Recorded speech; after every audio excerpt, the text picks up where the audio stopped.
প্রিয় দর্শক, প্রীতি এবং শুভেচ্ছা নিন। সাজ্জাদ কাদির এই মুহূর্তে আপনাদের সামনে কথা বলতে এসেছি দেশ নিয়ে গভীর অন্ধকারে প্রধান উপদেষ্টা মোহাম্মদ ইউনূস, এই প্রসঙ্গটি নিয়ে এই মুহূর্তে কথা বলবো।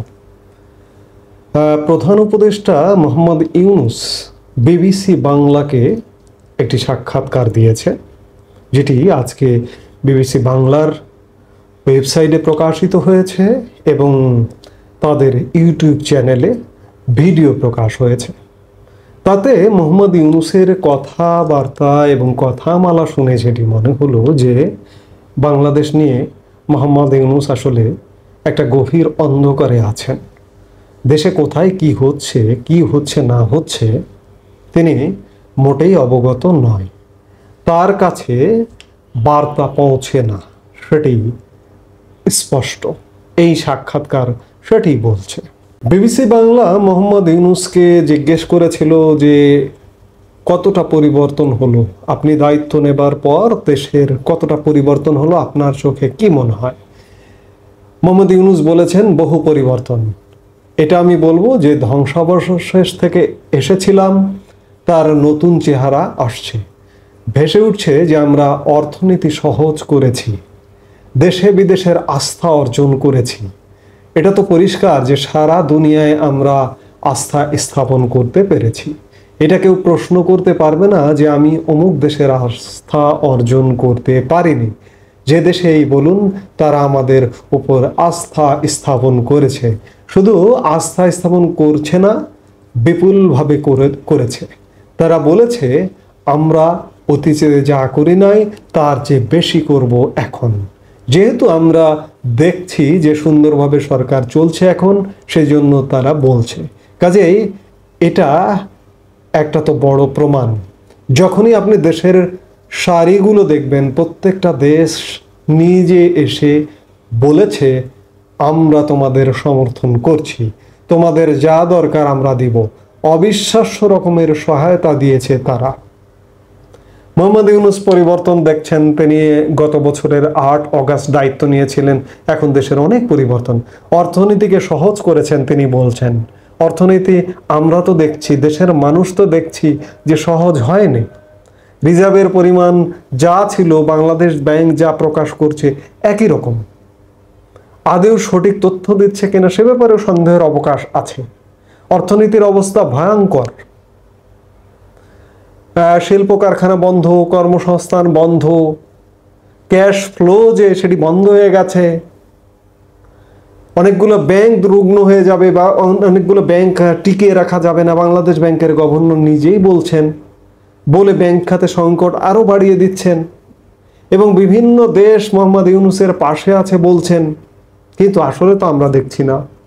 আজ পর্যন্ত 7 মাসে কোনো একটি দেশ তাকে আমন্ত্রণ জানিয়ে উষ্ণ সংবর্ধনা দিল না, উষ্ণ অভ্যর্থনা জানালো না। তাহলে কিভাবে আছে? মোহাম্মদ ইউনূস বলছেন যে তোমাদের যা লাগে আমরা দেব। কি দিয়েছে? কোন দেশ কি দিয়েছে?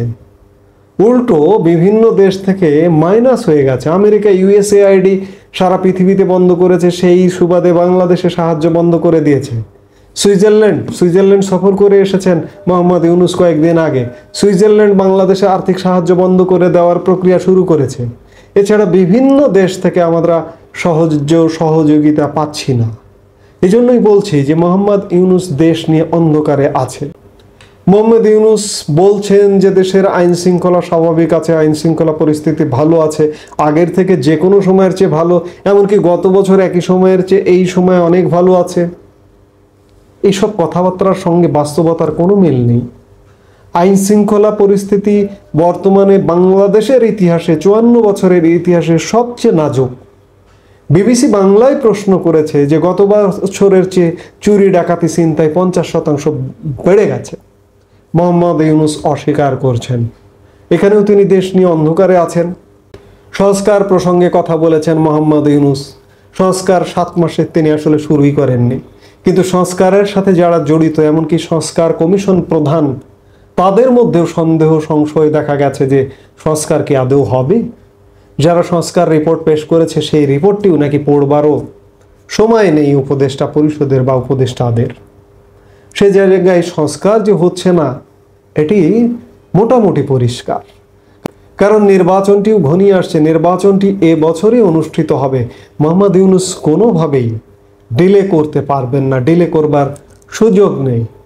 যদি তার হাত দিয়ে, যদি তার অধীনে নির্বাচন হয়।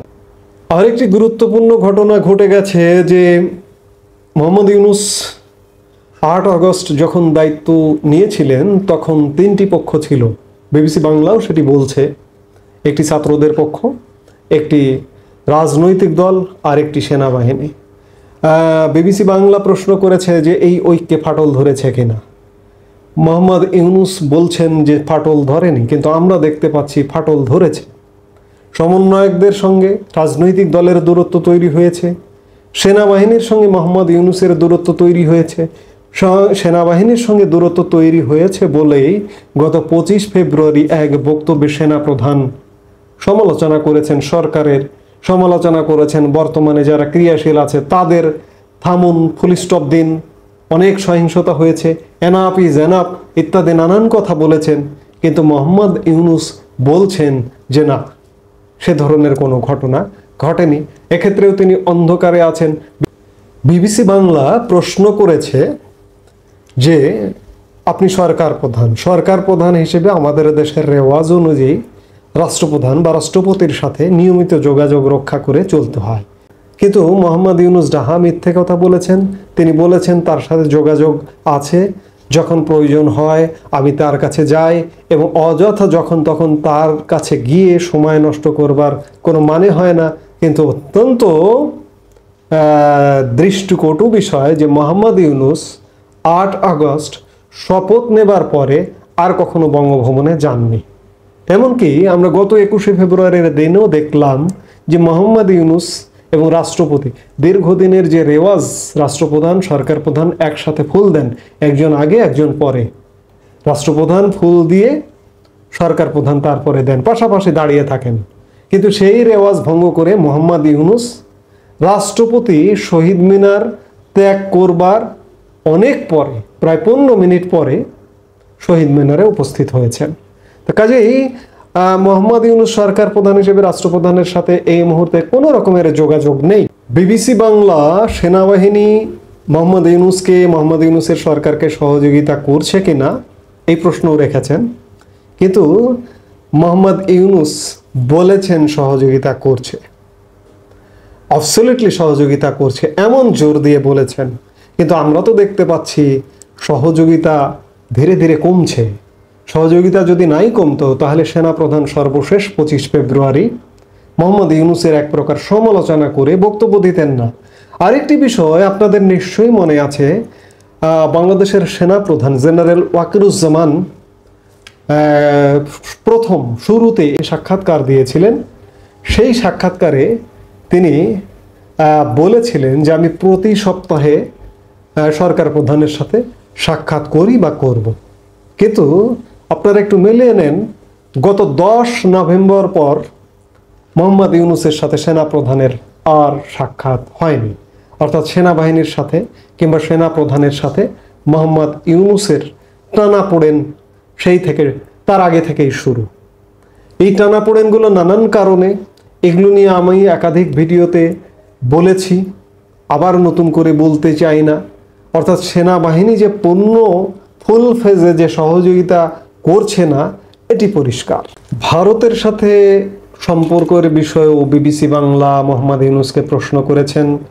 মোহাম্মদ ইউনূস খানিকটা দায়সরাগোছের উত্তর দিয়েছেন, দ্বন্দ্বের কথা বলেছেন, ভুল বোঝাবুঝির কথা বলেছেন, এবং সবশেষ ভালো সম্পর্ক ভালোর কথা বলেছেন, এবং ভুল বোঝাবুঝিটি কার জন্য অভিযোগও করেছেন। কিন্তু সর্বোপরি মোহাম্মদ ইউনূস ভারতের সাথে ভালো সম্পর্ক এটাই বলেছেন। কিন্তু আমরা এটি নিশ্চিত করে বলতে পারি বা নিশ্চিত দেখছি যে ভারত, যেহেতু মোহাম্মদ ইউনূস অনির্বাচিত একটি সরকার প্রধান, ভারত মোহাম্মদ ইউনূসকে সরকার প্রধান হিসেবে গণনায় আনছে না। আরেকটি বিষয়, খুব গুরুত্বপূর্ণ একটি বিষয়, আওয়ামী লীগ কি নিষিদ্ধ হবে বা নির্বাচনে অংশ নেবে কিনা, এমন একটি প্রশ্ন বিবিসি বাংলা করেছে। আওয়ামী লীগের রাজনীতি নিয়ে রাজনৈতিক দলগুলোর মধ্যে মতভেদ দেখা গেছে। বিভিন্ন জন বিভিন্ন কথা বলছেন, এ নিয়ে আপনার অবস্থানটা কি? প্রধান উপদেষ্টা মোহাম্মদ ইউনূস বলেছেন, ওই যে ঐকমত্য, আমরা বরাবরই ফিরে যাচ্ছি ঐকমত্যে, সবাই মিলে যা ঠিক করবে আমরা তাই করব। বিবিসি বাংলা আবারও তাকে প্রশ্ন করেছে, এ বিষয়ে আপনার সরাসরি অবস্থান নেই বা আওয়ামী লীগ কি নিষিদ্ধ হবে বা রাজনীতি করবে কিনা, নির্বাচনে অংশ নেবে কিনা? মোহাম্মদ ইউনূস বলেছেন, আমি অতটা ডিটেলসে যাচ্ছি না। অর্থাৎ তিনি এড়িয়ে গেলেন। আওয়ামী লীগকে নিষিদ্ধ করবার যাবতীয় ষড়যন্ত্র, প্ল্যান, পরিকল্পনা রেডি ছিল, কিন্তু এখন দেশি বিদেশি চাপে সেগুলো পারছেন না, যার কারণে তিনি ডিটেলসে যাচ্ছেন না। আমার বরাবরই পজিশন হলো যে আমরা সবাই এই দেশের নাগরিক, আমাদের এই দেশের ওপরে সমান অধিকার, আমরা সব ভাই ভাই।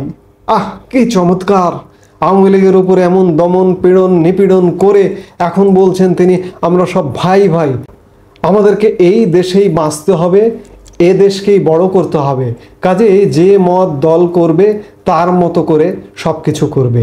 এই দেশ থেকে কারো অধিকার কেড়ে নেওয়ার কোনো উপায় নেই, কিন্তু যে অন্যায় করেছে, যার বিচার হওয়া উচিত তার বিচার হবে, এটুকুই শুধু।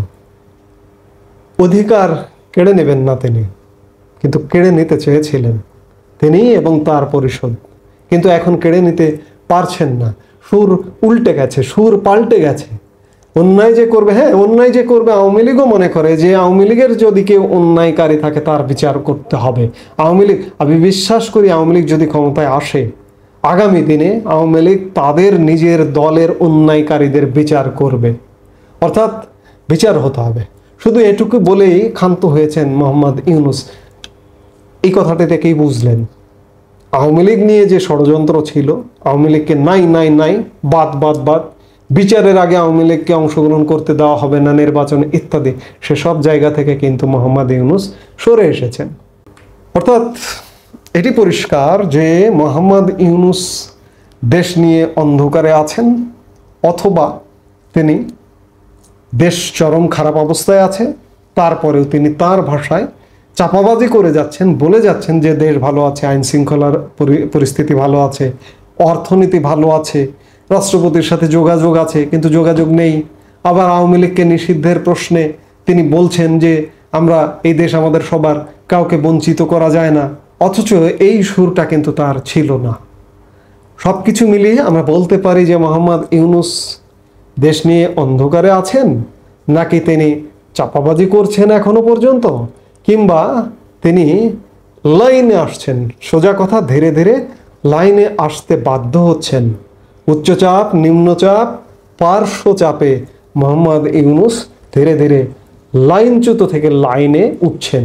এখন আস্তে করে গাড়িটা চালিয়ে কোনো রকমে গন্তব্যে পৌঁছে তিনি চলে যাবেন।